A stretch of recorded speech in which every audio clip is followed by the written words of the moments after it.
music to the noise, yeah, the mess we make. Machine Pun Kelly get caught in the fake. Facts and logic with a twist of jest. Strip it down to truth, yeah, forget the rest. Humor blows the lies right out of the park. Look beyond the shadows that set the dark. Sparks of laughter fire up the night, bringing clarity when they blur the fight. Cut through the chaos, yeah, the tangled lies. Steampunk Kelly with a set of clear eyes. Truths and jokes gonna rock this show. Step into light where the real facts glow.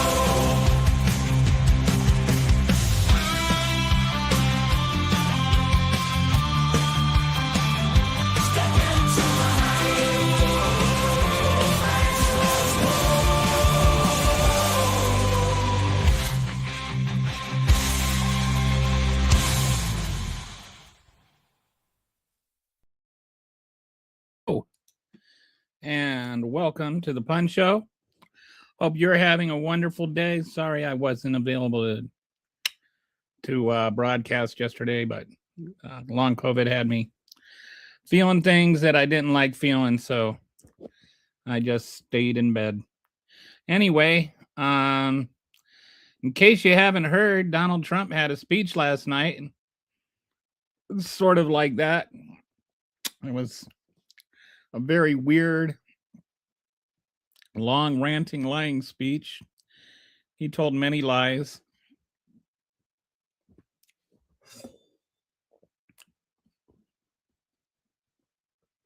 He said a few true things, some sort of true things, but it's almost like the truer they were, the more disturbing they were. So, one of the things he did is he promised everybody in the military would get $1,776. And of course, I got curious about that. Like, where is he getting this $1,776 to give to everybody in the military? Because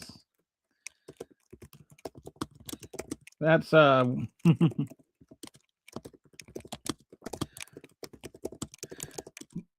that's going to cost some serious money, right?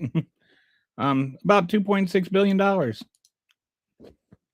We didn't have money for anything, and now we've got $2.6 billion just lying around.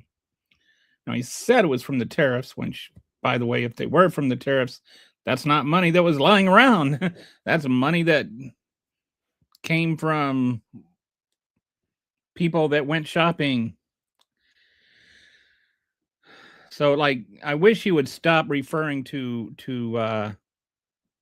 tariffs as like money that's been generated or raised. It's money that's been redistributed from poor people to the government. But nope, that's not what's happening.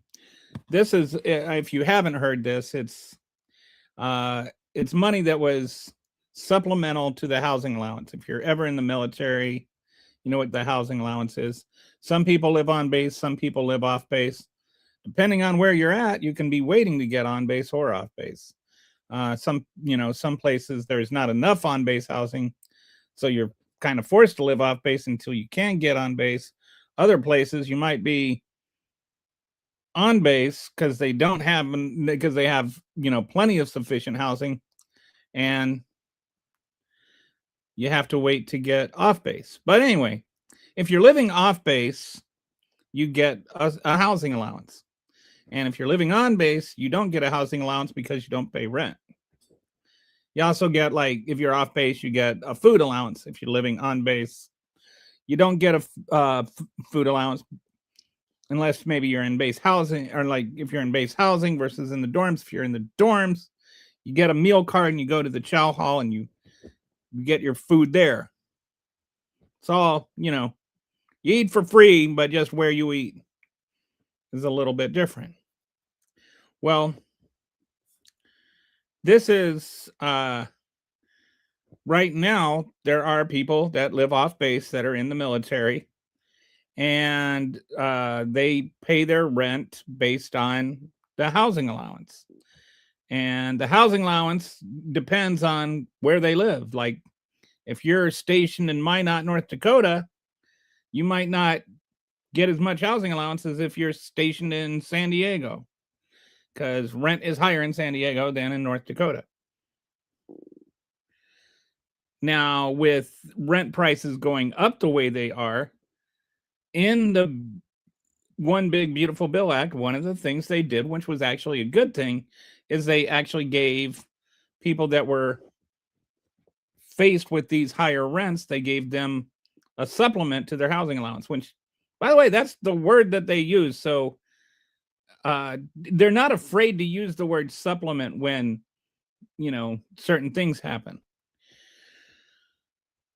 And so they might get like $200 or $300 extra a month. And this was just for the people that were living off base. What Trump decided to do is he was going to reallocate this money and was going to give everybody a full year's worth of it with $1,776, which was not, like based on how much money they had. It's just based on 1776 and pseudo patriotism and all that kind of nonsense. All right. So now you have people that weren't going to get money at all. If they were living on base, they have no reason to worry about this extra housing allowance. And the people who were getting an extra housing allowance get it all up front, but now they have to like distribute it throughout the whole year and be sure they don't spend it ahead of time. And they may not get enough now. Maybe they don't make, if they, they were getting $300 a month. Well, that's $3,600. Now they're only getting $1,774 because the guy that's living on base got them. So that's my first problem with this, is people that actually needed that money aren't going to get enough. And secondly, people that didn't need it are getting it, which, I'm fine with Christmas bonus going to military soldiers and airmen and seamen and all that, if it's not being taken away from military airmen and soldiers and seamen.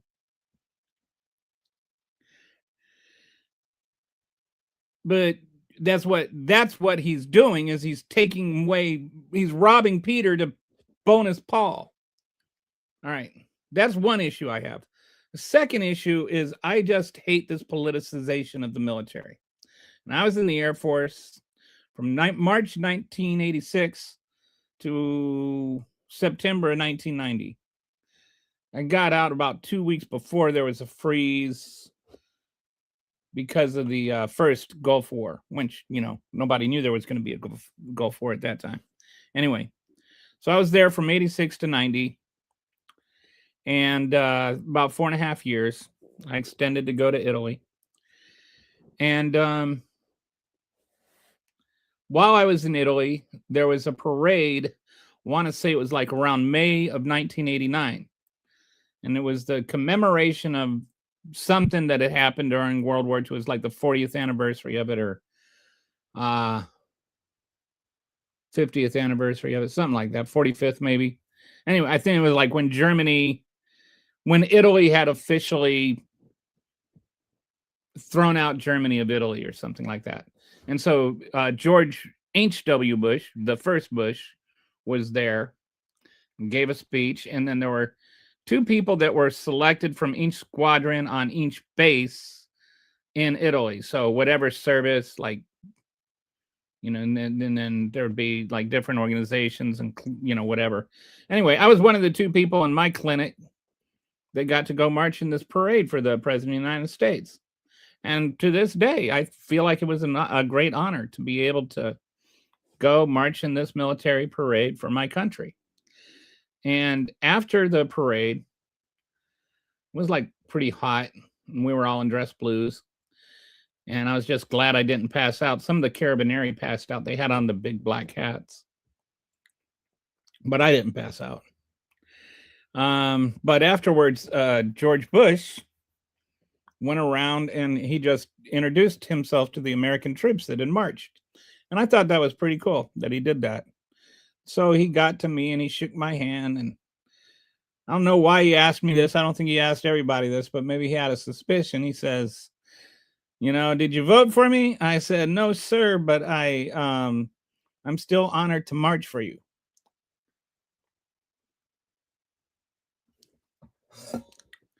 And he was like, thank you for voting.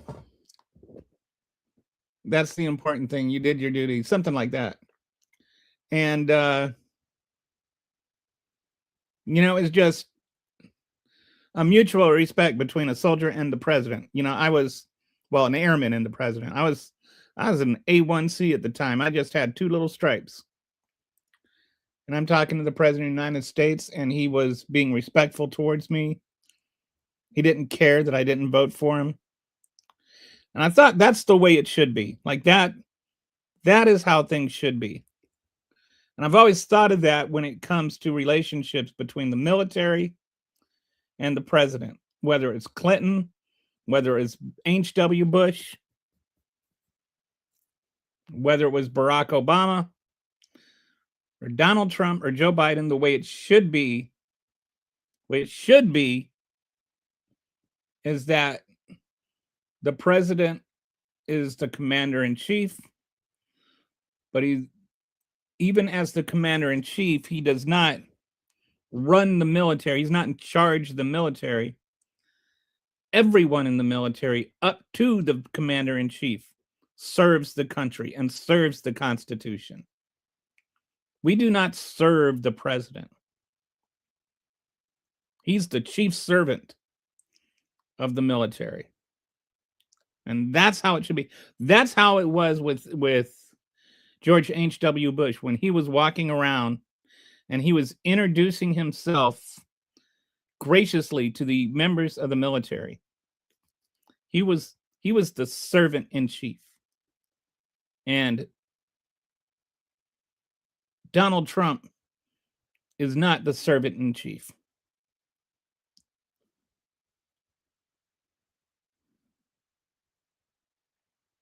So when you have Donald Trump sitting there writing these checks to take away money from some service members to give it to other service members and then get up and crow about it like he's done some magic thing, like somehow this is because of him that all these people get all of this money. I just find that kind of disgusting.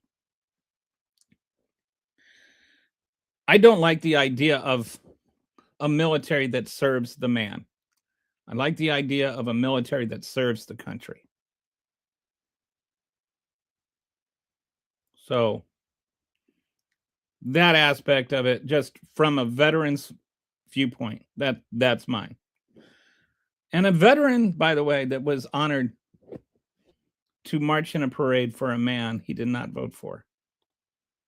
So it's not political. All right.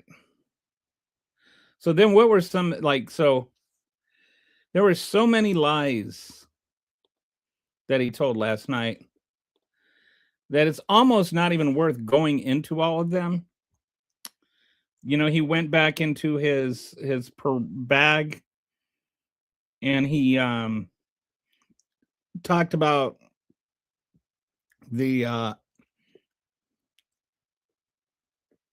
prices coming down 27,583% or whatever it was. And prices are not down at all. And with the exception of a couple of things, which, by the way, have nothing to do with him. All right, the price of gas is down negligibly, but not because of Donald Trump. What happened with gas and the reason the price is down is that the reason it was up in the first place is that OPEC Plus was producing less oil. So the international price of crude oil was down or was up because there was less demand internationally. Then on top of that, you had the war with Russia and Ukraine going on. You had the Gaza war going on. So you had all of these conflicts going on that were cutting back the availability of oil And so that drove the price of oil up. And then because the price of oil was up, the price of gas was up. In addition to that, during the pandemic, they started producing less oil because the demand was down. And then when we started hitting the post-pandemic recovery and everybody started driving again, there wasn't enough gas. So that was demand and supply. Lots of demand, little supply. Well, since Trump has been president, and not actually just since Trump has been president, for like the last year of Biden's presidency too, OPEC Plus started producing more oil, which started driving the price down. It was already on its way down long before Trump became president again. And it's gone down a little bit since Trump became president, but not because Trump became president. You hear me say it all the time, correlation is not causation. And the other thing, and when prices were going up early during President Trump's second term, I was saying you can't blame him for that. And that was like the price of eggs. The price of eggs over the first few months were going way up, and people were making jokes about the price of eggs and stuff like that because everybody had blamed Biden for the price of eggs. And it wasn't Biden's fault when the price of eggs went up either. It was the avian flu's fault. And the avian flu meant there were less chickens, and less chickens meant there were less eggs, and less eggs meant that the prices were higher.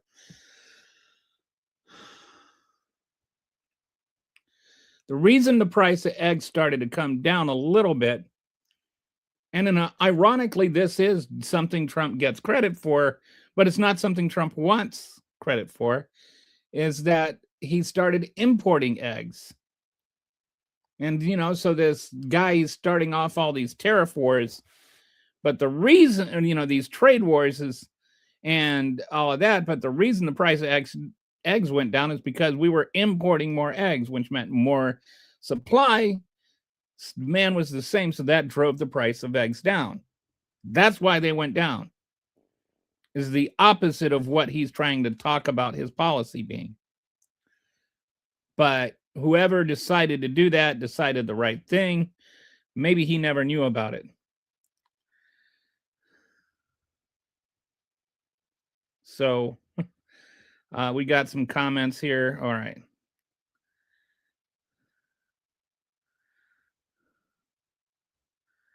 Wow. Okay, we serve Jesus Christ. Not in the military. And President Obama, not in the military. No matter who president. Okay. That is a belief. BJ, you're cray cray. Okay. Just gonna skim through these. Approval rating is 36%, which makes you wonder what's wrong with those 36%. I love your look. I feel sorry for you. I'm not going to be the first. I'll be the first person in the world to tell you I'm not the most attractive man. Failed to prosecute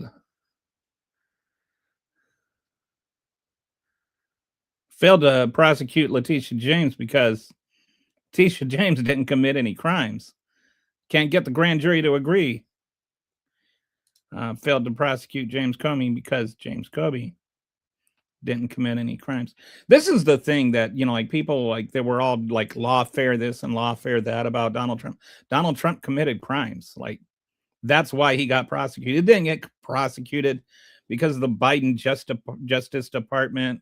He didn't get prosecuted because of Letitia James. He got prosecuted because he committed crimes. He's a criminal. Of course he got prosecuted. At least you're truthful about guess. I try to be truthful about everything. I really do. So the inflation I actually put together. I hopefully was trying to. All right. Let me see if this my artifact is good to go yet. All right, Cloud, don't let me down. All right.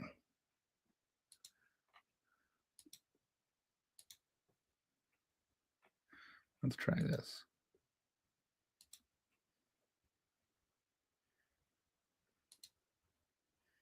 Mm.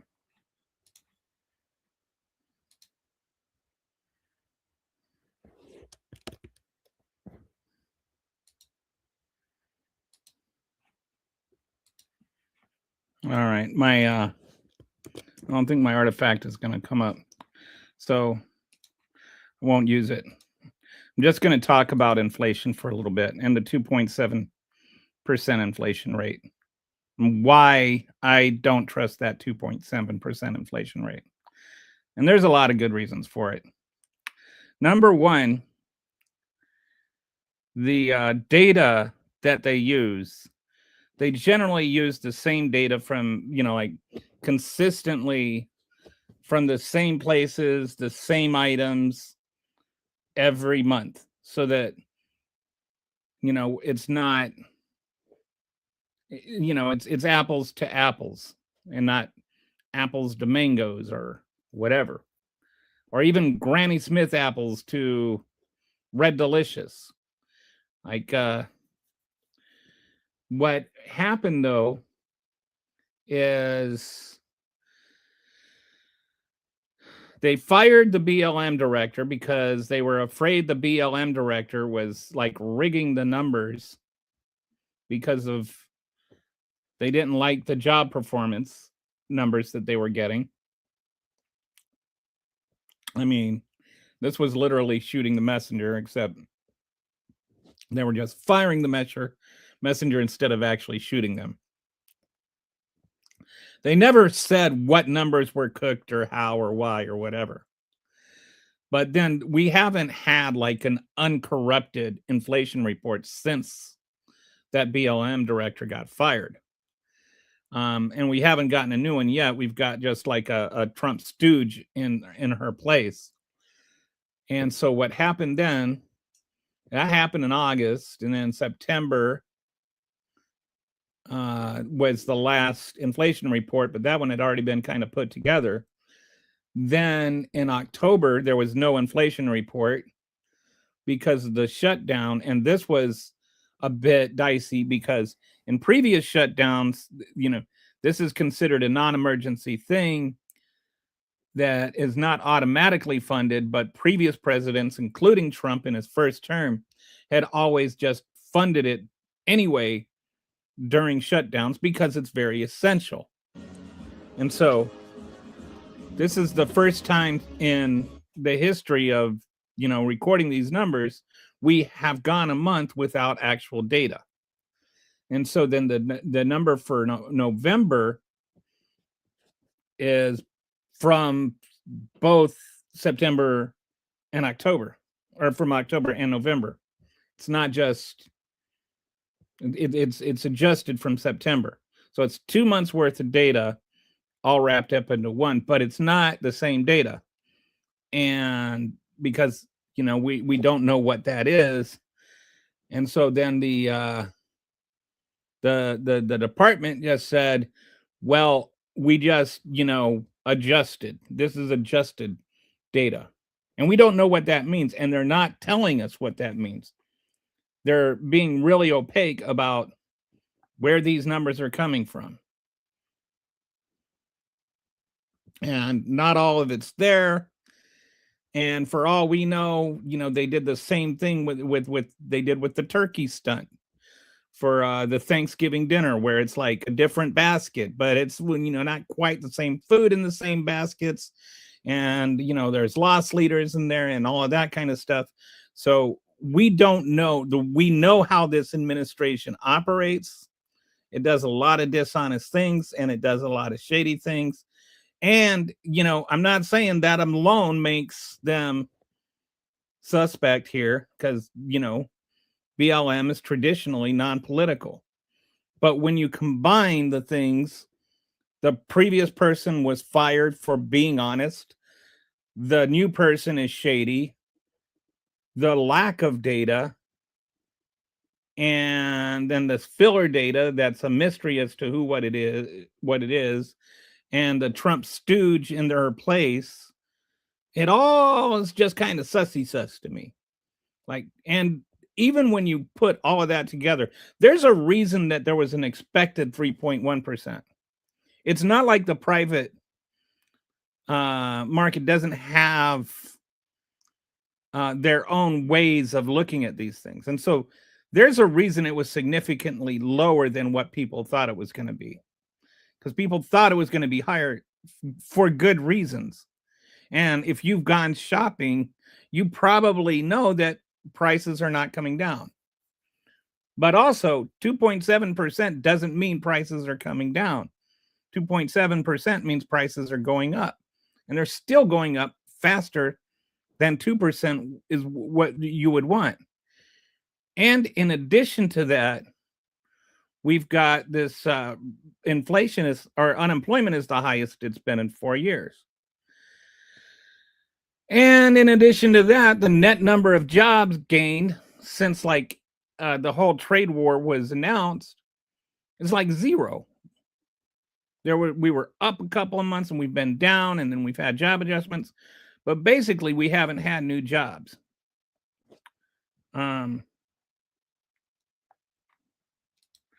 So I'm not sure what inflation was, but there are all kinds of reasons to not believe that what is being presented is the actual inflation rate. And it's probably going to be a couple of more months before we know what inflation is really looking like. But I wouldn't read too much into 2.7% right now, because that seems like way too low to me. Okay, so why do Democrats want so badly to bring criminals into our country? I have no idea what that question is supposed to mean. Why do you think Democrats want so badly to bring criminals into our country? Like, why do you believe that is happening? I think would be a fair question to ask. Because would you tell me what criminals that Democrats want to bring in? Would you let me know how you arrived at that conclusion?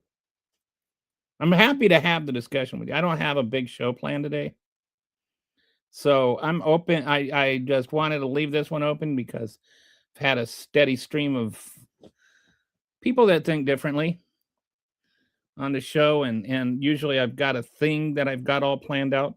But I'm open. I'm open to hear what is your belief based on? Why do you think Democrats want to bring criminals into our country? Have you heard anybody like go out and campaign that we need to bring criminals into our country?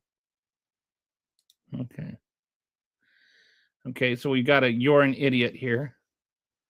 I do congratulate you on your appropriate use of an apostrophe. I think, now if we can think, you should probably have an exclamation point at the end of that. But what makes you think I'm an idiot? What did I say that's idiotic? Do you have anything specific to address? Because, again, totally open to discussions here.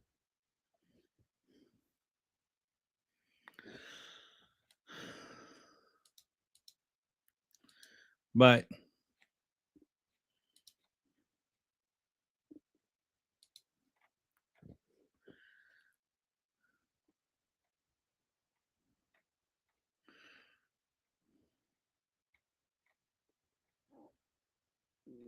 what do you think? Is the economy going to be doing better? Is it just going gangbusters? Why is inflation rate or the unemployment rate going up? Because I thought once we started getting rid of all these undocumented people that were taking our jobs, those jobs were going to start coming back. And what's interesting is if you look at the jobs that have been created, because where there's jobs being lost and there's jobs being created, and the jobs being created are in the fields, in the areas where undocumented migrants were working. So these are things that are not so much in agriculture, but you see a lot in like the healthcare industry, where like entry-level jobs, or things like personal caretaker, not not doctors and nurses. Those jobs are getting filled. Another place they're being filled is, excuse me. I've got a reflux issue. Sorry. That's why it always seems like I'm hiccuping and refluxing during these shows.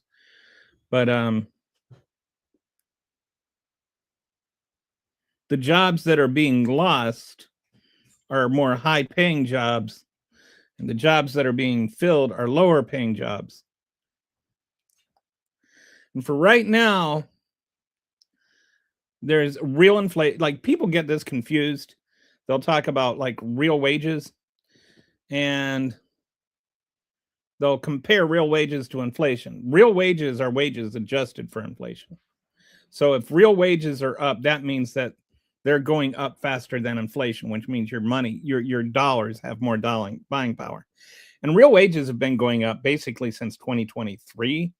Like, after the major inflation surge started to slow down, ever since then, real wages have been up. And I think the last I checked, they were up like 6.7% since 2023 or something like that. Not a lot, but a bit. But when you start peeling back some of those numbers, it's interesting because they're going up a lot faster for the top 20%, and they're going down for the bottom 80%. And when you look at a lot of these numbers, you have to like look at quintiles, they're called, which is like, there's a quintile is 1/5. And so you got like your bottom 20%, your second 20%, your middle 20%, your next 20%, and your top 20%. That's the top quintile. And typically what you look at, or when you're looking at wages and things like this, nowadays, the top 20% are doing really well, and their wages are going way up. But everybody else is going down. So like for 80% of the country, the real wages are going down, even though overall it's going up. And so you can say, well, how does that make sense? How can it be going up for the 20% and then down for the other 80%? Let's say you have 5 people, all right, and they all make $25 an hour. And then one of them gets promoted. And now he's going to make $50 an hour. But the other 4 each lose $5 an hour to compensate for his $50 an hour. All right. That means that the average wage went from a cumulative $125 an hour and is now $135 an hour, or $130 an hour. The average wages actually went up because that guy got everybody else's $5 plus another extra $5. The average wage went up, but for 80% of them, their wages went down, which is why you also want to look at like median wages. So when you look at the median wage, it's going down, adjusted for inflation, versus the average wage. And this is like one of those ways that you see both sides do it. Well, they'll play with the numbers by using percentages. Are really easy to monkey around with and kind of leave people to these, like, crazy conclusions. Like, one of the ones they like to use is that the assaults against ICE agents are up like 1,300% or whatever craziness they say. And it's like the actual number of people they started counting what constitutes an assault on an ICE agent differently. There's so much more ICE activity that there's just more incidents because there's more activity. Then they're actually creating a lot of these incidents Like they'll pull a guy out of his truck for filming them because filming an ICE agent is a form of assault now. And they'll beat the crap out of him, and then they'll take him to jail, and they'll leave him there for 2 days, and then they'll finally say, okay, you're a citizen, you can go, and then they just let him out. So the vast majority of these people that are assaulting ICE officers are never getting charged with assaulting ICE officers, but they're still being counted as an incident, when even though the incident was just the ICE officer assaulting the civilian. And and so they'll say 1,300%. The number of people, believe it or not, like this, I thought there would be, something more dramatic than this, but the actual number of people that have been convicted of assault against an ICE officer in 2025 is 1. The number of people that were convicted of assaulting an ICE officer in 2024 is 1. Assaults against ICE officers are really, really rare. So, if there were 23 assaults against ICE officers this year, that would be up 2,300%, right? Like that's how they when you see them saying this percentage, it's because there's a really low overall number, and when you're talking about a real overall baseline number, it's easy to make percentages sound really big. Okay. Say bye to Obamacare. Mike Johnson said no on the vote. There will not be a vote before the end of the year on the Obamacare. Haha. Okay. I don't understand why that's funny. And I mean, it's not entirely true. What's happening is not Obamacare is going away. A lot of people are like misrepresenting this on both sides. What's going away, and at least temporarily, are the subsidies extension, or like the additional subsidies that were awarded during the pandemic. And there's still subsidies there either way. It's not like they're getting rid of all of the subsidies, and people on the left need to tone down that rhetoric. Just the additional subsidies. And then there's all kinds of like just wrong rhetoric about this that everybody's, on the left and the right are getting wrong. But the main thing is it's just the additional supplements that can go away. And there's a vote that they're going to have when they get back. Mike Johnson said, I did everything I could to have a vote, but I just couldn't have one. And it's like, well, what prevented it, Mike? Aren't you the Speaker of the House? Okay, we've got Raymond. So anyway, when we resume the House, there will be a vote because they signed a discharge position, which forces a vote. There's just not time to vote for it now, which is what the Democrats were saying, by the way, when they were having the holdout. They were saying there's not going to be enough time. You keep saying, oh, well, we'll do it when there's, but right now we will have a whole month. And now they're like, oh, why haven't the Democrats done anything about it before? Why haven't the Republicans done anything about it before? It's been 15 years. Like both sides can say the same thing on this. And I just want to say, why the heck couldn't you guys sit down and talk about this? You knew that everything was going to come up more than a year ago. Why do you have to procrastinate everything? Like every time, like these shutdowns happen or whatever. Why do you have to wait until the last minute to have a discussion? Like, why can't you just do your stupid jobs? I think, what is it? How many days has, how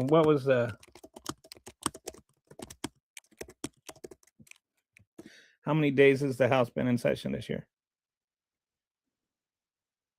87 days.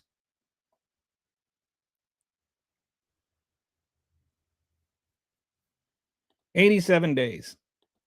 Imagine a job where you only have to work 87 days a year and you get like 180 grand.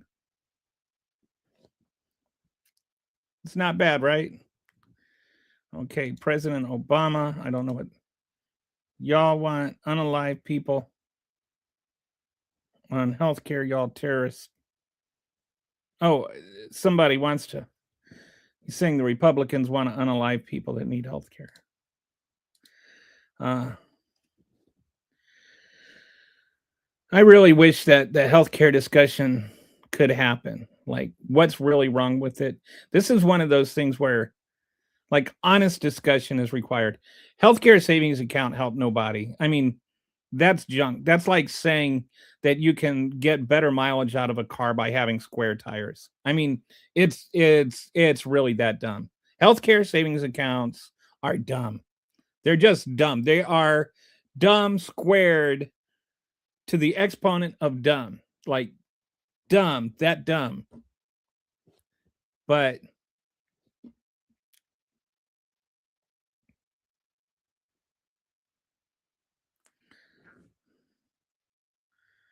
so this guy is, I don't know.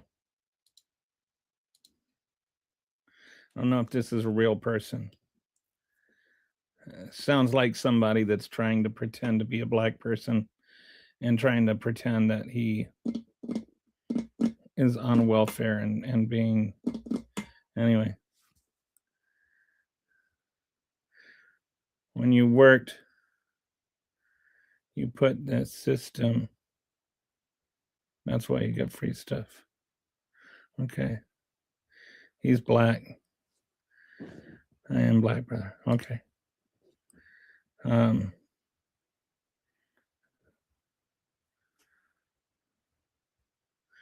Sorry, but when I see things like this, it sounds to me like you're trying to create a racist trope and pretend to be that.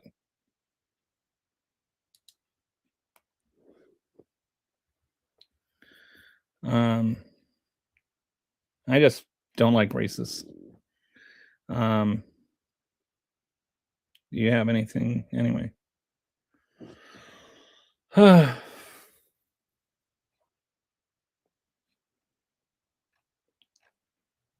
Never did hear back from the one guy. Who was that guy?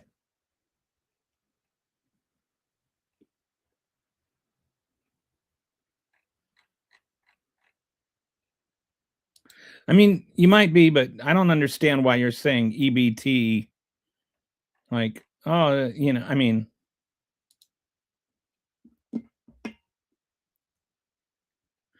it's the truth. That's the problem. Americans hate the truth. What is the truth?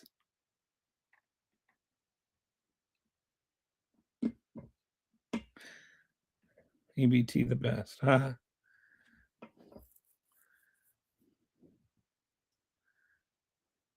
don't know what that's supposed to mean. So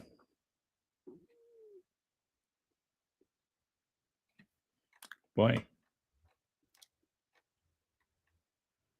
What happened to that one guy? So what anyway? Anybody want to talk about the economy?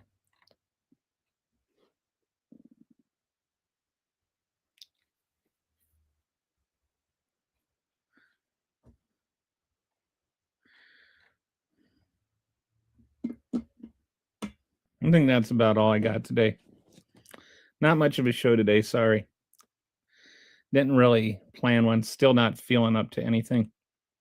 But I do want to mention one thing. I don't know if you, one thing that I do think a lot of people agree on, regardless of your politics, like one of my favorite, YouTube channels is like actually pretty, far right, because it covers the same content.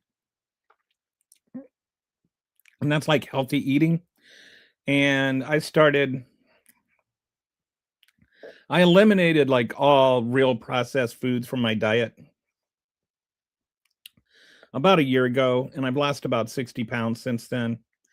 And I'm not on a diet in the sense I haven't cut out sugars or carbs, or I don't watch what I eat. I don't count calories. I don't get into food ratios. I haven't eliminated any food groups. I just eat what I want when I want, but I make sure that I cook it myself, or that,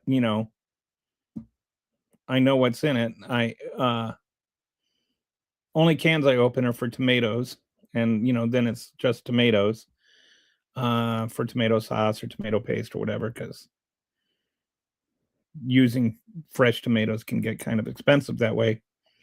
But for the most part, I prepare my own food. I don't open cans. I'll do frozen vegetables maybe.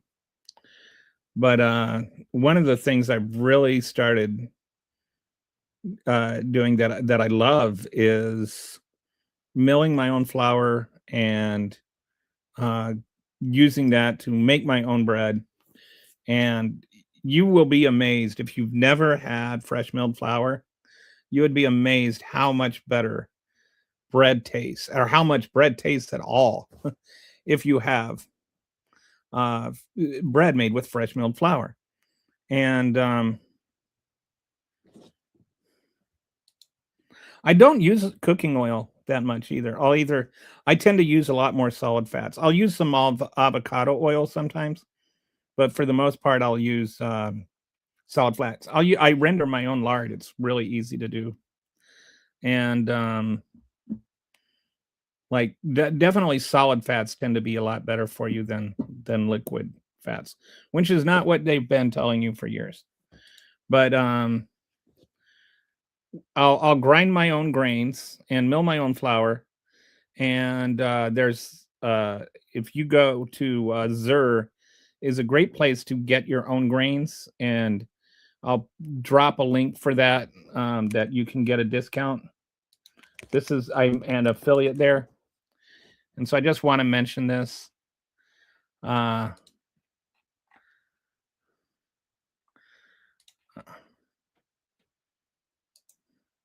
Or you can just go to azur.com and then use my affiliate. You can use this one, Kelly Scaletta 1. That's who I am, Kelly Scaletta. And it's kind of cool if you've never used it. It's you can have it mailed directly to your house, but it's a little more expensive. Or they have like these little community drops where they have a truck that comes around once a month and it drops off the food for that whole area.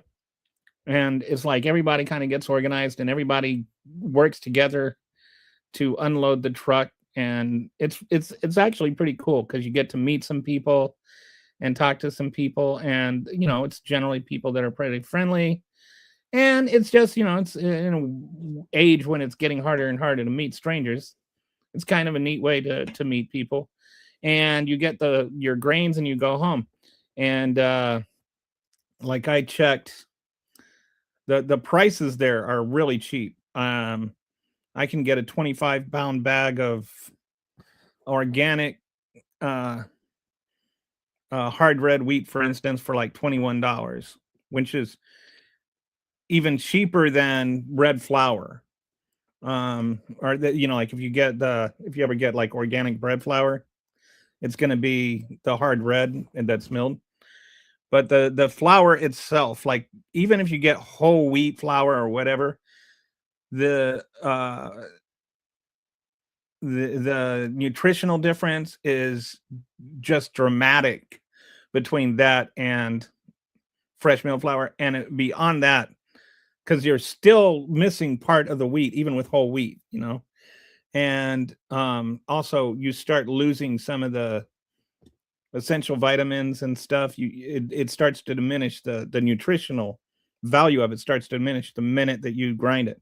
So like with me, within 5 minutes of grinding it, it's already being made into dough. And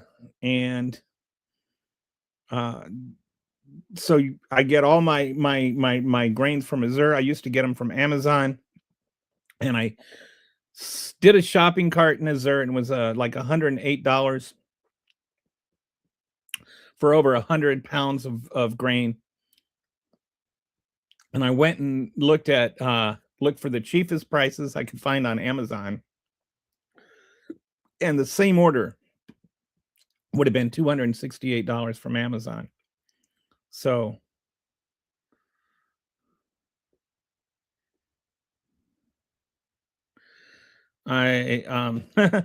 so anyway, highly recommend that. And if you use that link, or if you use that discount code, you'll get like a 20% discount, I think it is.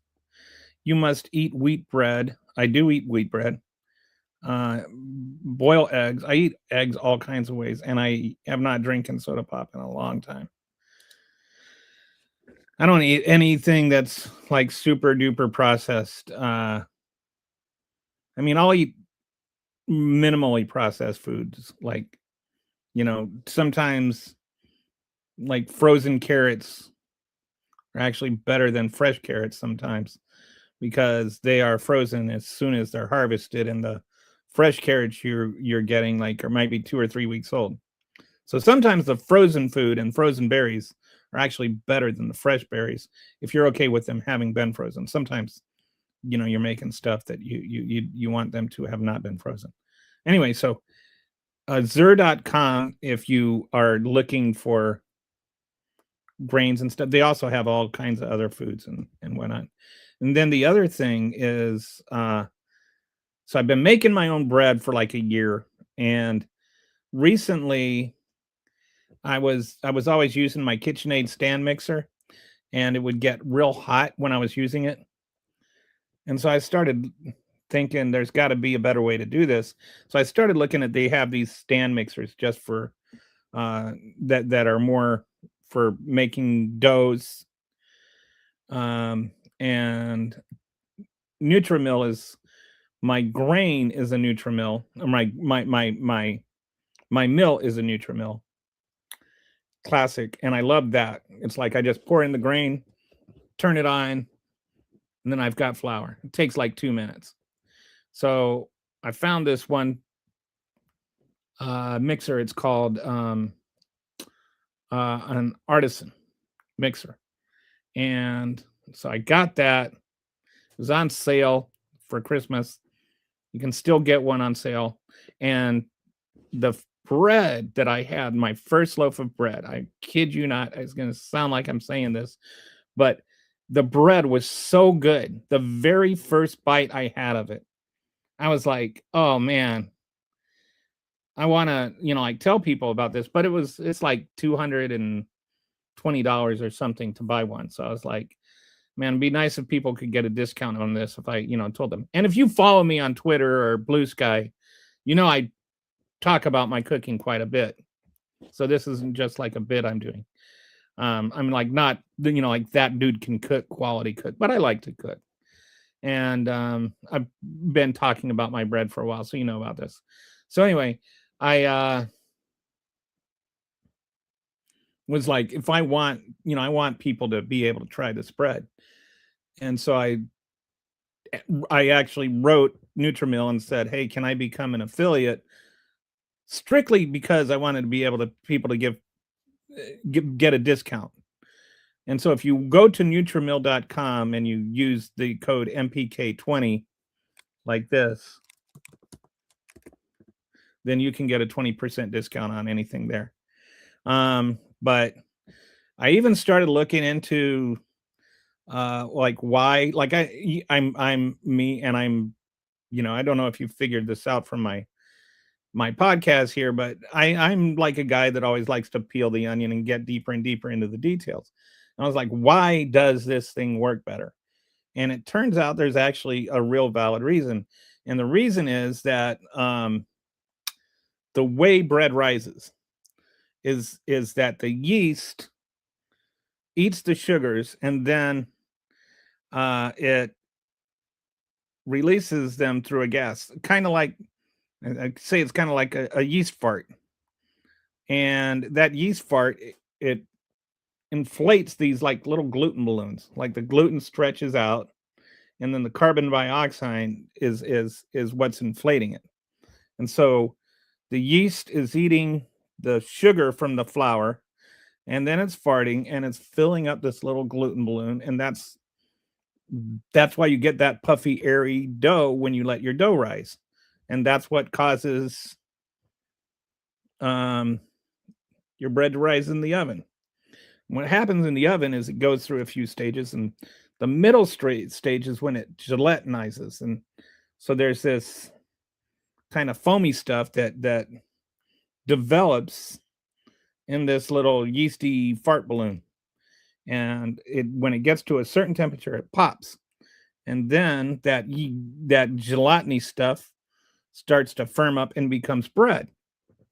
And the reason that you get this breadcrumb where it like looks at all these little cells and everything, that's like the arrangement of those little yeast balloons that were made and popped and turned into bread.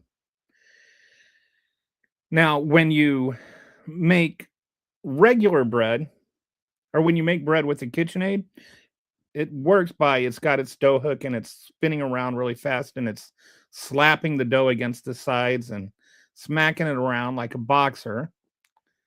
And that creates friction and that causes the heat to go up, and so then that starts activating the yeast, and it starts eating up that sugar and farting early while it's still being kneaded. The yeast is farting. You want to save those farts.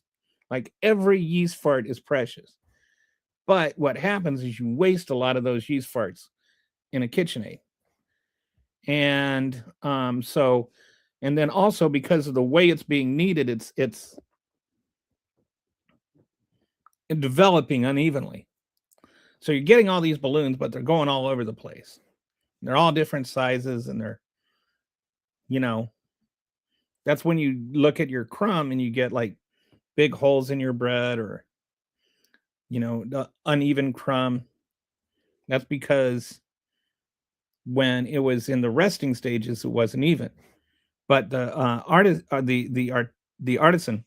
what it does is it has a paddle that's a little different, and it like stretches and it pulls the dough, and its shaft is at the bottom, and so it's like spinning around, and it's kneading the dough and it's stretching the dough, and then it's more like it's designed to mimic hand kneading. So what happens is it doesn't, because it's going more slowly, it's using torque more than speed to get it done. It's like if you ever, like you're going a car uphill, and if you've ever driven a stick and you drop it in a second because you're going uphill, you need that extra torque. It's the same principle. The artisan has more power, but it's delivering it through torque rather than through speed. And so this is like a more methodical, slow, even kind of distribution. And then it's like if you've ever had a massage and you go and you lay on the massage table after you're done. After you're done with the massage, you go home, you take a nap, and you start, farting away. It's the same principle. That yeast, it starts farting once you start resting it for the rise.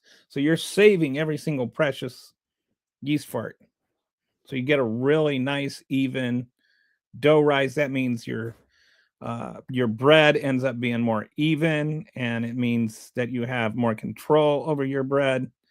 Anyway, didn't mean to go on this long about it, but I just found it interesting because I get fascinated by these things and like how things work. And it's just like, wow, so much of bread making I never even thought of before.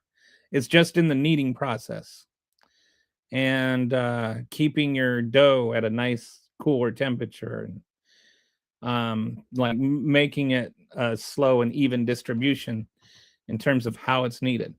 So anyway, if you got a couple of $100 extra and you want to buy one, MPK20 on Nutrimill.com, or if you want to give your mom, your wife, or your husband, because some of us dudes do bake.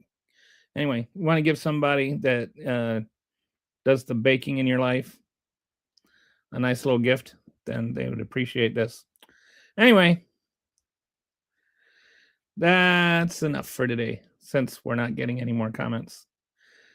But I do appreciate y'all. And hopefully I'll be here tomorrow. And hopefully we'll have like a more of a show tomorrow. Today was kind of spontaneous. Mrs. Pun was like, "Are you going to do a show today?" And I was like, "I don't know." Last time I did one when I wasn't feeling well, it did not end well. But all right. Thanks, guys, for joining me. I will talk to you tomorrow.